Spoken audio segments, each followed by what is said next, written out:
Hello everybody, it's Miss Jessica again, and we're going to be continuing our chapter book story time. We've been reading Escape from Mr. Lemoncello's Library by Chris Grabenstein, and we're getting pretty far in our chapter, so I am very, very excited about this.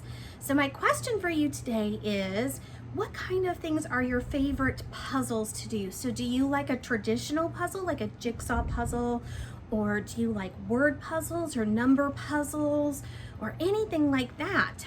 Now me, I love doing jigsaw puzzles. Those are one of my favorite things, but I also really like to do word searches and Sudoku puzzles. So those are my things that I really like to do in my free time. And actually, if you can see behind me on the wall up here, that's actually a jigsaw puzzle that I put together a long time ago and we had it framed. So I definitely like to do puzzles, and I want to know, what kind of puzzles do you like to do at home? Okay, so we have left off on chapter 34 and we're about to start chapter 35. Okay, here we go. Entrance to Community Meeting Room B will only be granted to Kyle Keeley, Sierra Russell, Akimi Hughes, and Miguel Fernandez, said the soothing female voice in the ceiling after the four teammates had swiped their cards through the meeting room door's reader slot. This makes sense, said Akimi. We needed a place to organize all this material, put it on the walls, and draw a chart, like the FBI always does on TV when they're trailing the mob. Stole the meeting room idea from me, Keeley? Charles Chillington was standing in the doorway to meeting room A on the far side of the rotunda. No, said Kyle. We just needed someplace to throw our victory party after we win. Not going to happen, said Charles smugly. Must I remind you, I'm a Chillington. We never lose. And he disappeared back into meeting room A. After Charles was gone, Kyle led his team into meeting room B. Miguel posted the blank blueprints he had found on the walls while Sierra set up the Bibliomania game board on the conference table. I'm glad this room won't let anybody else in, said Kyle. And by anybody, you mean Charles Chillington, right? said Akimi. Totally. Akimi grabbed a marker and wrote a neat outline on the dry erase walls. Clues so far. Definite clues. 1, from the 0-100s room, get to know your local library book. 2, from the art and artifacts room, Willy Wonka candy rhymes with Andy, find glass elevator. 3, from the 200s room, Bible verse, thou shalt not steal. Probably clues. Books authors on the backs of library cards. Number 1, Miguel Fernandez, Incident at the Hawks Hill by Alan W. Eckhart. No, David, by David Shannon. Sorry, one of the cats just kind of hit my camera. Number 2, Akimi Hughes, One Fish, Two Fish, Red Fish, Blue Fish by Dr. Seuss, 9 Stories by J.D. Salinger. Number 3, unknown. Number 4, Bridget Wadge, Tales of a Fourth Grade Nothing by Judy Blume, Harry Potter and the Sorcerer's Stone by J.K. Rowling. Number 5, Sierra Russell, The Egypt Game by Zilpha Keatley Snyder, The Westing Game by Ellen Raskin. Number 6, Yasmin Smith Snyder, Around the World in 80 Days by Jules Verne, The Yak Who Yelled Yuck by Carol Pugliano Martin. Number 7, Sean Keegan, Olivia by Ian Falconer, Unreal by Paul Jennings. Number 8, Unknown. Number 9, Rose Vermette, All of a Kind Family by Sydney Taylor, Scat by Carl Hyacin. Number 10, Kayla Corson, Anna to the Infinite Power by Mildred Ames, Where the Sidewalk Ends by Shel Silverstein. Number 11, Unknown. Number 12, Kyle Keeley, I Love You Stinky Face by Lisa McCourt, The Napping House by Audrey Wood. Maybe clues? Statues ringed around the dome. Thomas Wolfe, Booker T. Washington, Stephen Sondheim, George Orwell, Lewis Carroll, Dr. Seuss, Maya Angelou, Shel Silverstein, Pseudonym Bosch, Todd Strasser. Wow, said Akimi, stepping back to study the walls. What an incredible mess. Yeah, said Kyle. Okay, guys, there are 8 more book rooms to explore, and who knows how many more wild cards? Whose turn is it? Yours, said Sierra. Kyle flicked the spinner. Green, the 500s. Science. He pulled the first green card from the deck. 4 and 20 were once in a pie. 598.367. Might tell you why. Blackbirds, said Miguel. I guess.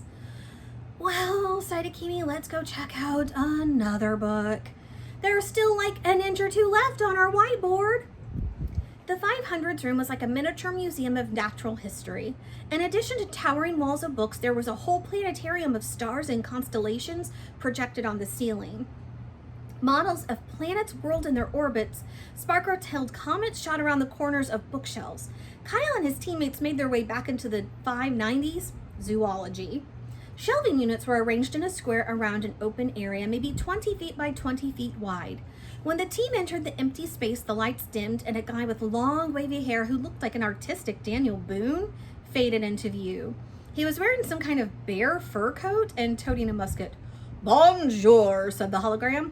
"I'm John James Audubon," It's John James Audubon, said Sierra, "the famous ornithologist." "He gives people braces?" said Kyle. "No," said Sierra. "He studied and painted birds." A blackbird with a yellow beak flew into the open area and rooted on a tree branch. The bird and the tree were both holograms too.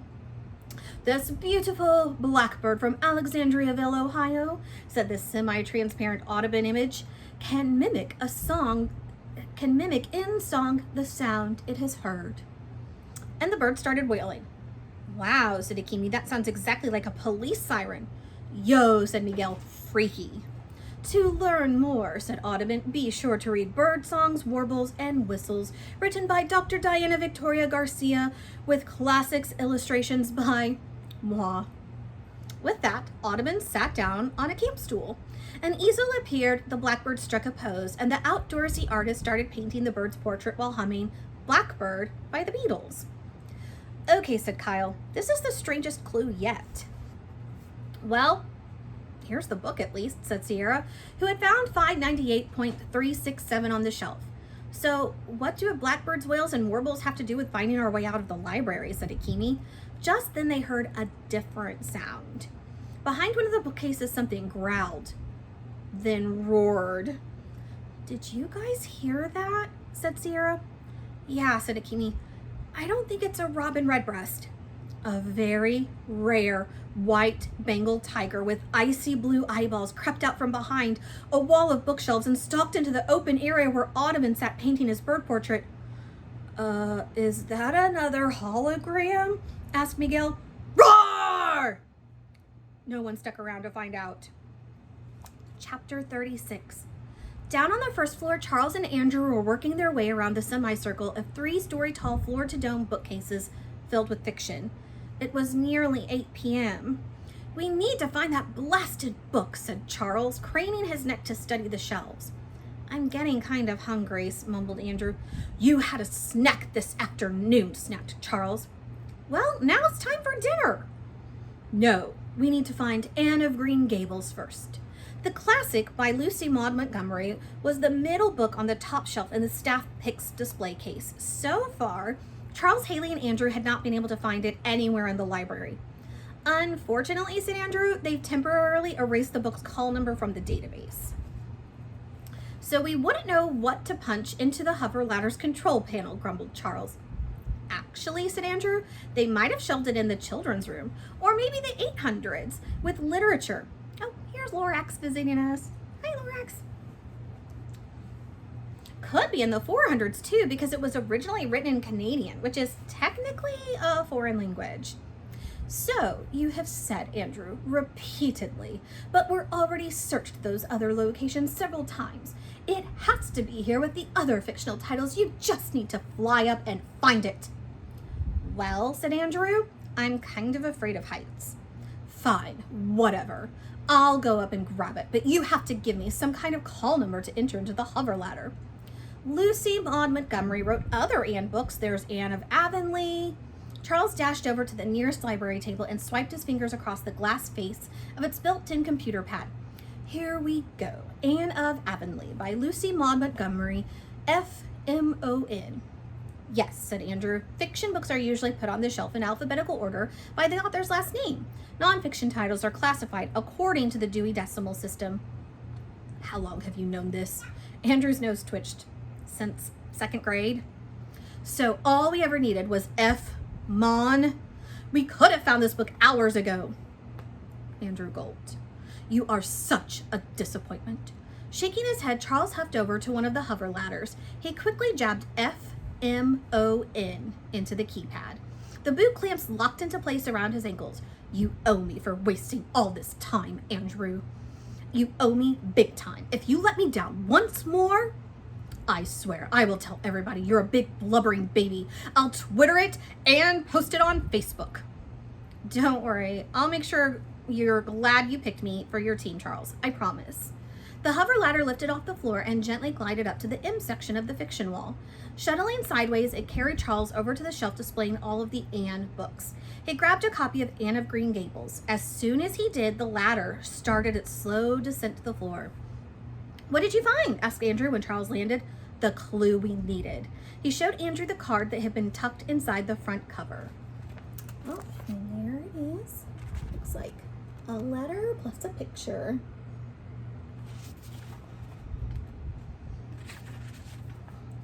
Okay, said Andrew, it's C plus hat.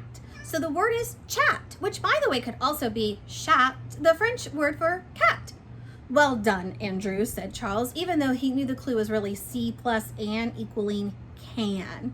Thereby making the puzzle, you can walk out the way, blank, blank, in past blank. The way, what did what, he wondered? And what does in mean? Charles desperately needed to find the 3 missing pictograms. Suddenly, Mr. Lemoncello's voice boomed out over the speakers, ringing the rotunda. Hey, Charles, hey, Andrew, let's do a deal.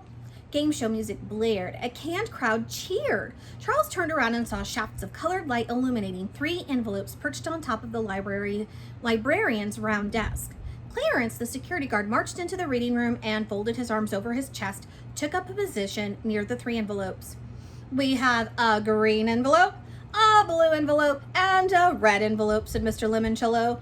And 2 of these 3 envelopes are copies of the 2 of the 3 pictogram clues you still need. In one, there is a clunker card.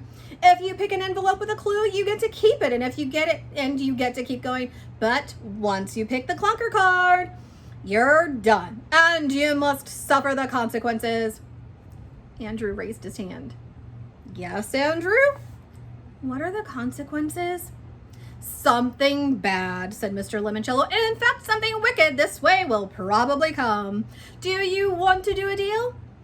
Yes, said Charles. The canned audience cheered. All right then, Charles. You roll first. Pardon? Swipe your fingers across the nearest desktop computer panel. The Dice Tumbler app is up and running. Again, the pre-recorded audience cheered. They sounded like they loved watching dice tumble more than anything in the world. Charles slid his fingers across a glass pane. The animated dice rolled. Ooh, cried Mr. Lemoncello. Double 6s, that gives you a 12. Is that good, sir? Maybe, maybe not. Okay, Andrew, your turn. Peckelman tapped the glass. The dice flipped over. Another set of doubles, said Mr. Lemoncello. Yeah, muttered Charles. 2 1s. Snake eyes.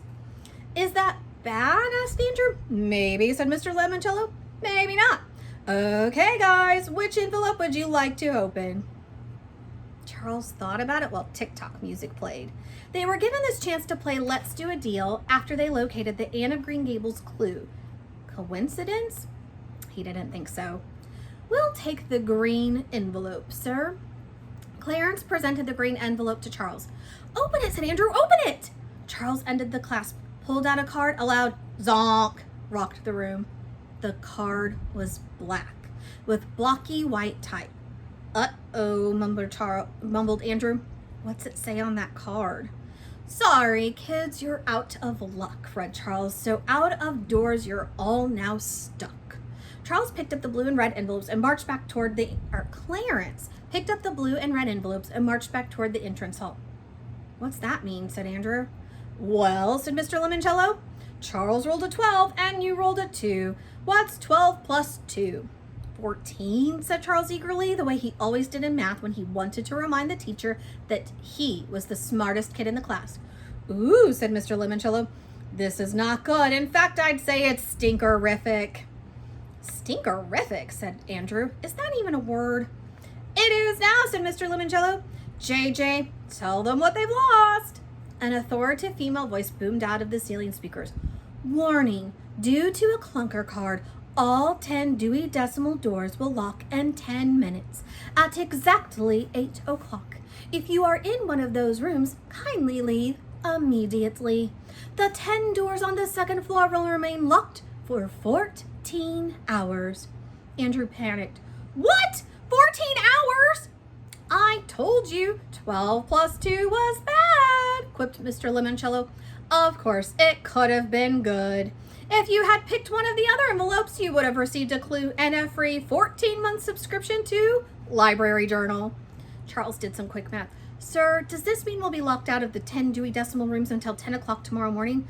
Bingo, said Mr. Lemoncello. It sure does. This stinks, whined Andrew. We need those stupid rooms to solve your stupid puzzle. Clunker cards stink. This game stinks. 14-hour penalties stink. Charles did his best to block out Andrew's rant. He needed to think. And then it hit him. Kyle Keeley's team had to be working on some other solution to the bigger puzzle of how to escape from the library. Otherwise, Charles and his team would not have been able to find the 9 clues they'd already picked up. Surely, if Keeley's team had been playing the same memory match game, they would have found at least one of the pictograms before Charles, Andrew, or Haley did. They must be working on a completely different angle. Charles was certain that if he could use his downtime to learn what Keeley and his team had in their meeting room and combined it with his picture puzzle, he would emerge from the library victorious. Do not despair, Andrew, Charles said confidently. We are still going to win. How? Charles leaned in and cupped a hand around his mouth so no security cameras could read his lips. Remember, he whispered, you need to pay me back for wasting a ton of time finding Anne of Green Gables. What? You're the one that picked the stupid green envelope with the stupid clunker card. Charles narrowed his eyes and chilled his hushed voice. So? Nothing, said Andrew nervously. Just thought I'd, point it out. Charles turned his eyes into blue ice. So, whispered Andrew, swallowing hard, what exactly do you want me to do? Find a way to sneak into community meeting room B. Andrew wheezed in panic. That's impossible! Don't worry, I have an idea. What is it? 2 words. Sierra Russell. Okay, that's the end of chapter 36, so we're going to stop there for today. And don't forget, I'm really curious, what type of puzzles do you like to do? I really like jigsaw puzzles, as you can see by my picture back here. And I also really like to do word searches. I love Sudoku puzzles. I think I'm just kind of a puzzle fanatic and just really like any type of puzzles. But I'm curious, what do you like to do? Do you have any special puzzles that you like to do? Do you like to unscramble letters? Do you like to do crossword puzzles or word searches, or even play a puzzle game on your phone or an iPad or a tablet or anything like that? So let us know. Don't forget to check out evpl.org for all of our amazing resources. There's all kinds of information there, plus links to our digital collections. And don't forget, you can always put holds on books and then stop by the library and pick them up curbside so you don't have to come in the building. And also, our EVPL Library YouTube page. That's where you can find these awesome chapter story times, along with some other digital story times and some really awesome science experiments for you to do at home. So thank you so much for joining us today. I hope you had fun listening to our chapters today, and I hope to see you again soon. And thanks for listening. Bye.